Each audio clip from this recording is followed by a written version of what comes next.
اگر چاہتے ہیں کہ کوئی ایسا عمل ہو جو رونگٹے کھڑے کر دینے والا عمل ہو، رونگٹے کھڑے کر دینے والا عمل ہو، رونگٹے کھڑے کر دینے والا عمل ہو، اگر آپ چاہتے ہیں کوئی ایسا عمل ہو تو ایک بار سورت اخلاص قل هو اللہ پڑھے، صرف ایک بار سورت اخلاص پڑھے، صرف ایک بار. اور جب پہنچے نا اللہ الصمد قل هو اللہ احد اللہ الصمد. میں یہاں بھونٹ پورا میں کچھ دن رہا اور ایک صاحب میرے پاس آئے، مجھ سے کہنے لگے کہ میرے اوپر کسی نے ایک ایسا کالا جن اور ایسا خطرناک جن مسلط کیا ہے کہ جو میں آنکھوں سے دیکھتا ہوں اور میری بیوی آنکھوں دیکھتی ہے، بچوں کو نظر نہیں آتا، کوئی گھر میں آئے اس کو نظر نہیں آتا، میں آنکھوں میں دیکھتا ہوں. کہنے لگا ایسے دیوار کے اندر چلا جاتا ہے، پھر دیوار سے باہر نکل آتا ہے، چھت کے اندر جاتا ہے اور چھت پھٹتی محسوس ہوتی ہے. ہم ڈر کے بعض اوقات ہٹ جاتے ہیں کہ چھت پھٹی ہے گر نہ جائے، پھر وہ مل جاتی ہے، پھر ایسے چلا جاتا ہے. وہ کالا جن ایسے چلا جاتا ہے، ایسے آ جاتا ہے. کہا کہ اسے کسی نے ہمارے اوپر مسلط کیا ہے. ان کے کچھ مسائل تھے، کوئی آپس میں مسلط کیے، اور کہا کہ وہ جن ایسا ہے ہمیں عبادت نہیں کرنے دیتا، تسبیح نہیں کرنے دیتا، وظیفے نہیں کرنے دیتا، اعمال نہیں کرنے دیتا، ہمارا منہ بند کرتا ہے. مجھے آج بھی اس بندے کے الفاظ یاد ہیں. 2 اس کے ساتھ بوڑھی خواتین تھی، ایک بہن تھی، ایک بیوی تھی، بیچارہ حالات کا ستایا مارا ہوا، کچھ 60 65 کے 70 کے قریب اس کی عمر تھی. کہنے لگا کہ جب میں قل هو اللہ پڑھتا ہوں تو اس کی گرفت ڈھیلی پڑ جاتی ہے، اور جب میں پڑھتا ہوں نا اللہ الصمد، تو کہا کہ اللہ الصمد پڑھتے ہی وہ ایک دم دور ہو جاتا ہے، ایسے جیسے کسی چیز کو کوئی دھکا دے اور وہ چیز دھکے سے ایک دم دور ہو جائے. اللہ الصمد ایک دم وہ دھکے سے ایک دم کوئی دور ہو جائے. کہا کہ ایسے ہی ہوتا ہے اللہ الصمد. اور کہا کہ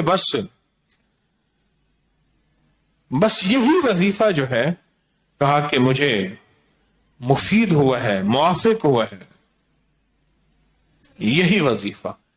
اور کہا کہ بس اب میں صرف یہی وظیفہ پڑھتا ہوں. مجھ سے کہنے لگا آپ مجھے کوئی وظیفہ بھی دیں گے نہیں پڑھنے دیں گے، یہی اگر اجازت دے دیں. تو میں نے کہا اس سے بڑھ کے اسم اعظم کون سا ہے، اس سے بڑھ کے پرتاثیر چیز کون سی ہے؟ میں آپ کو یہی وظیفہ دے دیتا ہوں، آپ اسی وظیفے کو پڑھیں. پھر میں نے اس کو ایک ترکیب بتائی، آپ کو ہی بتاتا ہوں، شاید میں زندگی میں پہلی دفعہ بتا رہا ہوں یا پہلے بتائی ہوگی، جہاں تک میری یادداشت ہے پہلی دفعہ بتا رہا ہوں. یہ نہیں کہ چھپاتا ہوں، دعویٰ تو پھر بھی نہیں کر سکتا، بھول جاتا ہوں پھر یاد آتی ہے بازو کا. اب وہ چیز آپ کو عرض کر رہا ہوں. میں نے اسے کہا صرف ایک دفعہ سورۃ اخلاص پڑھ، اول آخر 3 دفعہ درود شریف. رونگٹے کھڑے کر دینے والا عمل، اس کا نام جو میں نے سال سے رکھا ہے رونگٹے کھڑے کر دینے والا عمل. حدیث میں آتا ہے، مفہوم ہے کہ جب بندے کی اضطراری کیفیت ہوتی ہے، بے چین، بے قرار، پریشان ہوتا ہے، مضطر، اس وقت عرش الہی ایک دم میں حرکت میں آتا ہے، رحمت متوجہ ہوتی ہے اور اللہ کا عرش ہل جاتا ہے. رونگٹے کھڑے کر دینے والا عمل، ایسا عمل جس میں انسان جو ہے بس ایک پل میں ایسے بے چین بے قرار ہو. اس کی ترکیب یہ ہے کہ والا کر درود پاک 3 بار، ایک دفعہ سورۃ اخلاص پڑھیں، اور پڑھ کے جب اللہ الصمد پہ پہنچے نا تو اس کو ہلکا ہلکا دل میں دہرائیں، اللہ الصمد اللہ الصمد، دہرائیں، توجہ سے دہراتے جائیں. پہلے الفاظ آتے ہیں اور سے سنیے گا، پہلے الفاظ آتے ہیں، پھر کیفیات آتی. پہلے الفاظ آتے ہیں، پھر کیفیات آتی ہے. پہلے الفاظ آتے ہیں. انسان پہلے الفاظ سے، بچہ نا، اسی بچے کو آپ ایسے لوگوں میں، بچے کو ایسے لوگوں کے ساتھ پلنے کے لیے جو بول نہیں سکتے. بچہ کبھی نہیں بولے گا، ہاں کرے گا، کرے گا، بول نہیں سکے گا، کیونکہ بچہ الفاظ چنتا ہے، پھر وہ الفاظ بولتا ہے. پہلے الفاظ ہوتے ہیں. کسی نے پوچھا، حضرت میرا دل ذکر نہیں کرتا، بس زبان سے کرتا ہوں. کہا مبارک ہو، اللہ نے جسم کے ایک حصے زبان کو قبول کر لیا ہے، اس کو نہ چھوڑنا، ایک وقت آئے گا دل بھی قبول ہو جائے گا.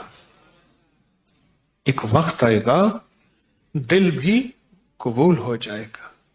اس زبان والے ذکر کو نہ چھوڑنا، ایک وقت آئے گا دل بھی قبول ہو جائے گا. اس کو نہ چھوڑنا، اس کو نہ چھوڑنا. حقیقت کہہ رہا ہوں. میں نے اس سے کہا کہ ایک ایسا کام کر، تنہائی میں بیٹھ، اور تنہائی میں بیٹھ کے نا، بس صرف تو ہو، اللہ ہو، بندہ ہو. تنہائی میں بیٹھ، اور تنہائی میں بیٹھ کر، تنہائی میں بیٹھ کر آپ نے ذکر کرنا. تنہائی میں بیٹھ کر آپ نے ذکر کرنا، تنہائی میں بیٹھ کر، اور اللہ الصمد کی ضربیں لگانی ہے دل پہ، دل پہ، دل پہ. پڑھنی صرف ایک دفعہ سورۃ اخلاص ہے، اور جب دیکھیں نا رونگٹے کھڑے ہو گئے ہیں، اور انگ انگ میں سے آنسو بہنا شروع ہوئے ہیں، آنکھوں سے، آنسوں سے، اور دل سے، اور کیفیات سے، ہر جسم کا حصہ اللہ کی طرف متوجہ ہو گیا ہے. ہر دل کا حصہ، ہر جسم کا حصہ، ہر رگ رگ رگ رگ رگ رگ اللہ کی طرف متوجہ ہو گئی ہے. تو پھر اللہ کے ساتھ تعلق بنا، اور اپنی مراد، اپنی آس، اپنی امید اللہ کے سامنے پیش کر. اپنی مراد، اپنی آس، اپنی امید اللہ کے سامنے پیش کر. اور اللہ الصمد کو دوہرا دوہرا دوہرا دوہرا دوہرا. یہ جو جنگلوں میں کہتے ہیں چلا کیا فلاں بابا جی نے، پہاڑوں کی غاروں میں چلا کیا فلاں بابا جی نے، کنووں کے اندر چلا کیا. ابھی بھی ایسے کنویں موجود ہیں جس کے نیچے اتر کے پانی بھرتے تھے. اس کو ہمارے برے صغیر کی زبان میں باولی کہتے ہیں. اس میں نیچے جا کے پانی بھرتے تھے. میں نے بخارا کے اندر دیکھا، اور کئی جگہ دیکھا. ٹھٹھا میں بھی ابھی وہ ہیں، ٹھٹھا میں، لیکن خشک ہو چکے ہیں. نیچے جا کے پانی بھرنا، ان کنووں کی گہرائیوں میں جا کے، تنہائیوں میں بیٹھ کے، خشک کنووں میں اللہ الصمد اور ذکر. اس کی وجہ اندر تنہائیوں میں. یا پھر کیا کیا؟ کہا کہ روئی کو تھوڑا سا گیلا کر، اور پیسی ہوئی کالی مرچیں اس میں ملا، اور کانوں میں ڈال کہ کوئی آواز کانوں تک نہ پہنچے. میری اماں رحمت اللہ علیہ کے پاس طوطا تھا، تو اس طوطے کو کلمہ پڑھاتی تھی. رات کو پڑھا پڑھا کے نا اس کے کانوں پہ موم لگا دیتی تھی. میں نے خود دیکھا، کانوں پہ موم لگا دیتی تھی کہ ساری رات اس کے کانوں میں، ساری رات اس کے کانوں میں اور کوئی آواز نہ جائے.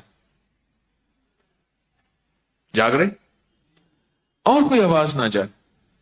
اچھا ایسا کرتے رہے کرتے رہے. میں نے خود دیکھا کچھ عرصے کے بعد اس نے کلمہ پڑھنا شروع کر دی. ایسے ہی ہم اگر مشق کر لیں، جانور کی مشق ہو جائے تو اس کو کلمہ زبان پہ آ جاتا ہے. اگر ہم کبھی بھی کسی جنگل ویرانے میں، کبھی گھر کی تنہائیوں میں، کبھی کہیں بھی ایک دفعہ سورۃ قل ہو اللہ پڑھیں، اور ایک دفعہ سورۃ اخلاص پڑھیں، اور ایک دفعہ سورۃ اخلاص پڑھیں، لیکن اللہ الصمد کو بہت زیادہ دوہرائیں۔ اصل میں اللہ میں نقطہ نہیں، صمد میں نقطہ نہیں، یہ حروف صوامت ہیں، یہ بے نقطہ حروف ہیں، اور ان بے نقطہ حروف میں بہت طاقت بھی ہے، بہت تاثیر بھی ہے، بہت کمال بھی ہے۔ اللہم اغفر لی ولوالدی وللمؤمنین والمؤمنات والمسلمین والمسلمات۔ آپ اس وظیفے کو اٹھائیں، اس میں ذرا چنیں کہ بے نقطہ حروف کتنے ہیں۔ آپ کو حیرت ہوگی، اور آپ کو حیرت ہوگی کہ اچھا یہ کیا ہے۔ جو طبیب کامل ہو جاتا ہے نا، یاد رکھیے گا، جو حکیم پختہ کار ہو جاتا ہے، جو ڈاکٹر پختہ ہو جاتا ہے، وہ کسی کا نسخہ دیکھتے ہی نا ایک پل میں دوائیں دیکھتا ہے اور دوائیں پڑھتا ہے، کہتے بس اس میں تھوڑی سی تبدیلی کر دیں باقی ٹھیک ہے، یا کہتے ہیں نہیں تبدیل نہ کریں یہی ٹھیک ہے۔ اسے پتا ہے یہ اس جسم کے مطابق، اس بیماری کے مطابق یہ عین صحت ہے، عین تندرستی ہے۔ اسی طرح جو وظائف کی دنیا کا بندہ ہوتا ہے اور اس کو وظائف کی دنیا میں پختگی مل جائے تو وہ بھی ایک پل میں وظیفے کے اندر کی طاقت دیکھتا ہے کہ اس میں حروف عطشی کتنے ہیں، خاکی کتنے ہیں، آبی کتنے ہیں، بادی کتنے ہیں، صوامت کتنے ہیں، قمری کتنے ہیں، شمسی کتنے ہیں، اور اس کے اندر وہ حروف کتنے ہیں جو نوری ہیں، وہ کتنے ہیں۔ ایک پل کے اندر اس سے وظیفے کی طاقت اور تاثیر، اور ایک پل کے اندر اس کے کمالات اس کے اندر کھل جاتے ہیں۔ اندیکھا جہان ہے، لاہوت ملکوت کا جہان ہے۔ ایک صحابی حضرت معاذ بن جبل رحمت اللہ رضی اللہ تعالیٰ عنہ، وہ فرماتے ہیں کہ زندگی محدود ہے، علم لا محدود ہے۔ انہی کا فرمان، شاید انہی کا فرمان ہے کہ زندگی محدود ہے، علم لا محدود۔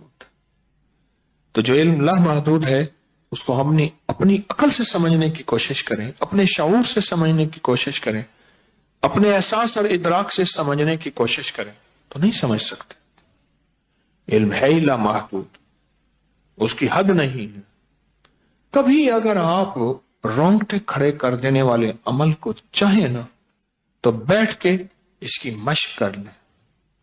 دوسری یا تیسری مشق کے اندر آپ کو توجہات مل جائیں گی، ایک پل میں وجدان مل جائے گا، آپ حیران ہوں گے یہ کیا ہوا، اتنا جلد مجھے توجہ مل گئی، ساری عمر میں بڑی بڑی دعائیں مانگتا رہا، کبھی توجہ نہ ملی، کبھی کیا نہ ملی، توجہ نہ ملی، اور پل کے اندر اتنی مجھے توجہ مل گئی، اب حیران ہو جائیں گے۔ اللہ الصمد، جب اس کو انسان وجدان سے اور پورے درد سے اور پورے غم سے اور پورے درد سے بندہ اس کو دہراتا ہے، اس کے اندر جتنے بھی حروف ہیں وہ سارے وہ